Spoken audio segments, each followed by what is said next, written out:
બંગાળની ખાડીના ઊંડાણવાળા વિસ્તારોની અંદર અને અરબ સાગરના દરિયામાં સક્રિય થયેલી નવી સિસ્ટમો અત્યંત તીવ્ર અને મજબૂત બનતી જોવા મળી છે. આ સિસ્ટમોની અસરોના કારણે અનેક વિસ્તારોમાં ભારે મેઘ તાંડવ અંગે મહત્વપૂર્ણ આગાહીઓ દર્શાવવામાં આવી છે. સિસ્ટમનું જોર વધવાના કારણે બંગાળની ખાડીની અંદર અને અરબ સાગરના દરિયાની અંદર પણ મોટી હલચલો જોવા મળી રહી છે, જેની અસરોના કારણે ભારતના અનેક રાજ્યોની અંદર વાતાવરણની અંદર પલટો નોંધાઈ શકે છે અને પલટાની સાથે અનેક વિસ્તારોની અંદર ધીમી ધારે હળવા વરસાદ અંગે પણ મહત્વપૂર્ણ આગાહી દર્શાવવામાં આવી છે, જેમની અસરોના કારણે ઉત્તર ભારતના વિસ્તારો, નેપાળના વિસ્તારો અને હિમાલયના વિસ્તારોની અંદર હિમવર્ષા અંગે પણ આગાહી કરવામાં આવી છે. સાથે જ સિસ્ટમનું જોર તીવ્ર બનતું હોવાના કારણે બંગાળની ખાડીના વિસ્તારોને અરબ સાગરના દરિયાની અંદર હવે ધીમે ધીમે હલચલ સર્જાતી જોવા મળી છે અને આ હલચલની અસરોના કારણે પવનની ગતિવિધિઓ ધીમે ધીમે મજબૂત બનતી જોવા મળી રહી છે, જેમના કારણે પવનની ઝડપ 90 કિલોમીટર પ્રતિ કલાકની ઝડપથી લઈને 110 કિલોમીટર પ્રતિ કલાકની ઝડપે તીવ્ર પવન અત્યારે અરબ સાગર અને બંગાળની ખાડીના દરિયાના વિસ્તારોની અંદર ફૂંકાતો જોવા મળ્યો છે અને હવે આ સિસ્ટમો ધીમે ધીમે આગળ વધીને માલદીવ આજુબાજુના વિસ્તારોની અંદર પહોંચેલી પણ જોવા મળી રહી છે. જેમ જેમ સિસ્ટમનું જોર અને દબાણ તીવ્ર બનતું જોવા મળી રહ્યું છે, તેમ તેમ ગુજરાતના અનેક વિસ્તારોની અંદર આ સિસ્ટમોની અસરોના કારણે ગુજરાતની અંદર પણ વાતાવરણની અંદર પલટો નોંધાઈ શકે છે. સાથે જ ઓમાનના વિસ્તારો અને ગુજરાતના દરિયાકાંઠાના વિસ્તારોની અંદર પણ એક નવી સિસ્ટમનું લો પ્રેશર સક્રિય બનતું જોવા મળ્યું છે. અરબ સાગરની અંદર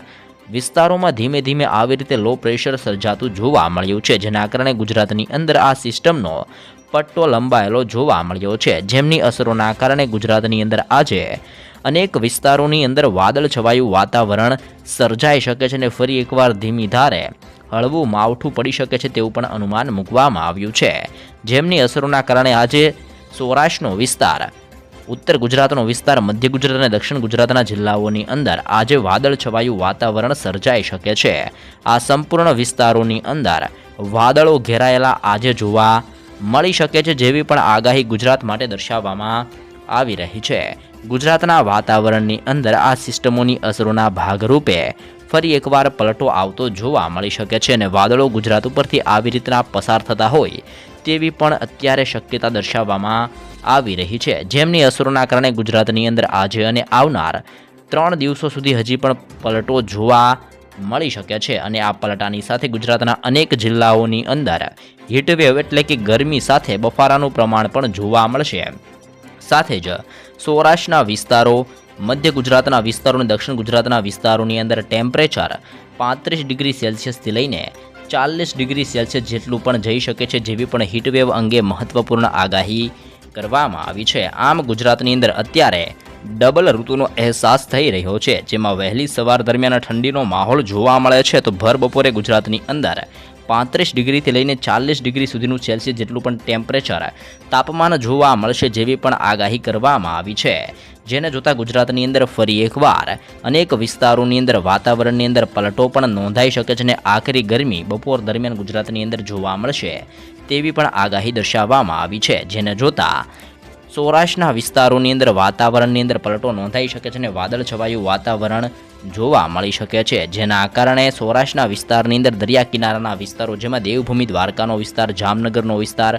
મોરબી, પોરબંદર, જૂનાગઢ, ગીર સોમનાથ, અમરેલી, ભાવનગર, સુરેન્દ્રનગર, બોટાદ અને રાજકોટના વિસ્તારોની અંદર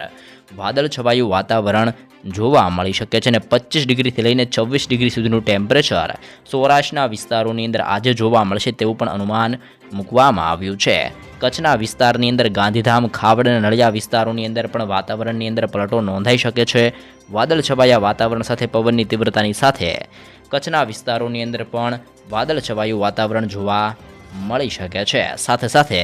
દક્ષિણ ગુજરાતના જિલ્લાઓની જો માહિતી મેળવીએ તો તેમાં ભરૂચ, નર્મદા, સુરત, તાપી, નવસારી, ડાંગ અને વલસાડના વિસ્તારોમાં વાતાવરણની અંદર ધીમો પલટો નોંધાવાની આગાહી દર્શાવવામાં આવી છે। સાથે જ દક્ષિણ ગુજરાતના સંપૂર્ણ વિસ્તારોની અંદર પવનની ઝડપની સાથે ધીમી ધારે હળવું માવઠું પણ પડી શકે છે। મધ્ય ગુજરાતના વિસ્તારોની અંદર વાદળછવાયું વાતાવરણ રહેવા અંગે આગાહી કરવામાં આવી છે, જેમાં અહેમદાબાદ, આણંદ, વડોદરા, દાહોદ, છોટાઉદેપુર, ખેડા, પંચમહાલ અને મહીસાગરના વિસ્તારોની અંદર એટલે કે મધ્ય ગુજરાતના સંપૂર્ણ વિસ્તારોમાં વાદળછવાયું વાતાવરણ સર્જાઈ શકે છે, જેના કારણે આ સંપૂર્ણ વિસ્તારોની અંદર કાળા ડિબાંગ વાદળો પણ જોવા મળી શકે છે અને બફારાનું પ્રમાણ પણ જોવા મળશે। ઉત્તર ગુજરાતના વિસ્તારો જેમાં બનાસકાંઠા, સાબરકાંઠા, અરવલ્લી, પાટણ, મહેસાણા અને ગાંધીનગરની અંદર પણ વાતાવરણની અંદર પલટો આવી શકે છે અને પલટાની સાથે હળવા માવઠા અંગે પણ મહત્વપૂર્ણ આગાહી કરવામાં આવી રહી છે। સાથે જ 2024ના ચોમાસા અંગે પણ મહત્વપૂર્ણ આગાહી કરવામાં આવી છે કે 2024નું ચોમાસું ગુજરાત માટે સામાન્ય રહેવાની આગાહી કરવામાં આવી છે, એટલે ગુજરાતની અંદર ચોમાસાની અસરો જોવા મળી શકે છે, જેમના કારણે ગુજરાતની અંદર 2024 દરમિયાન સારો એવો વરસાદ પડશે અને અનેક વાવાઝોડા પણ 2024ના વર્ષ દરમિયાન ગુજરાતની અંદર આવી શકે છે, જેવી પણ શક્યતા અત્યારથી જ દર્શાવવામાં આવી રહી છે। ખાસ કરીને અત્યારે સિસ્ટમનું ભારે જોરને દબાણ અરબ સાગર અને બંગાળની ખાડીના વિસ્તારોની અંદર અત્યંત તીવ્ર બનેલું જોવા મળી રહ્યું છે અને માલદીવ આજુબાજુના વિસ્તારોની અંદર આ સિસ્ટમનો ઘેરાવો અત્યારે તીવ્ર બનતો જોવા મળ્યો છે। જેમ જેમ સિસ્ટમો આગળ વધશે તેમ અનેક રાજ્યોની અંદર ભારે પવનની ગતિવિધિઓ સાથે કમોસમી વરસાદ જોવા મળી શકે છે અને વરસાદ અંગેની આવી તાજી નવી અપડેટ સૌપ્રથમ મેળવવા ચેનલમાં નવા છો તો અત્યારે જ લાઈવ ગુજરાત સમાચાર યુટ્યુબ ચેનલને જરૂરથી મિત્રો સબસ્ક્રાઈબ કરી લેજો।